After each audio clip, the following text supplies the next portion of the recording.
जर आपल्या नावात सुरुवातीला सी असेल किंवा सरनेममध्ये सुरुवातीला सी असेल किंवा कंपनीच्या नावात सुरुवातीला सी असेल तर हा व्हिडिओ खास करून तुमच्यासाठी बनलेला आहे. व्हिडिओ एंडपर्यंत बघा, काही स्किप न करू. खूप गमतीदार असणार आहे. चॅनलला सबस्क्राईब करा सबस्क्राईब केलं नसलं तर.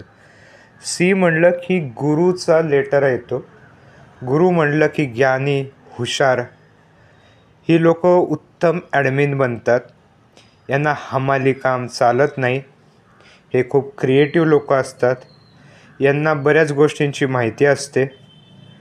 यांना टॉप पोझिशन्समध्येच कामं करायला आवडतात. मॅनेजमेंटचे टॉप पोझिशन्सच लागतात किंवा जिथे त्यांची किंमत आहे तिथेच हे काम करणार. ही लोकांचे वेट पटकन वाढतं.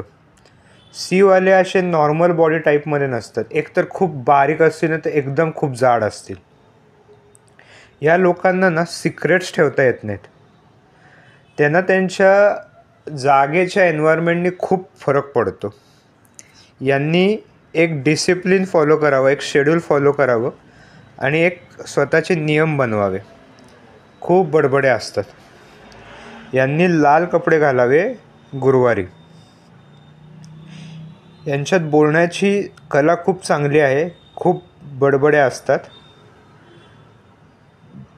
थोडे स्ट्रेट फॉरवर्ड बघितले गेलेले आहेत. ह्यांच्यात चॅरिटेबल गुण खूप आहेत. दानधर्म खूप करतात. ह्यांच्या चेहऱ्यावरती एक वेगळीच चमक असते नेहमी. आता आपण बघूया सी कंपनी नेममध्ये कसं परफॉर्म करतो. तर सीवाल्या कंपनीजनी कस्टमर सॅटिस्फॅक्शन ही प्रायोरिटी ठेवली पाहिजे. सीमध्ये तुम्ही बघितलं या लेटरमध्ये तर राईट स्पेस जी आहे ती ओपन आहे. तर असं म्हणलं जातं की अशा टाईपचे जे लेटर्स असतात ना त्यांनी कस्टमर सॅटिस्फॅक्शन याच्याकडे विचार करावा.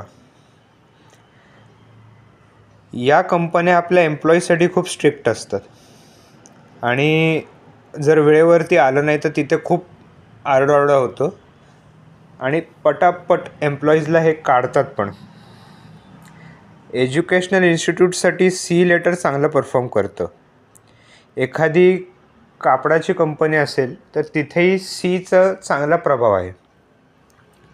कुठलीही क्रिएटिव्ह गोष्टीसाठी सी तुम्ही वापरू शकतात कंपनीच्या नावामध्ये.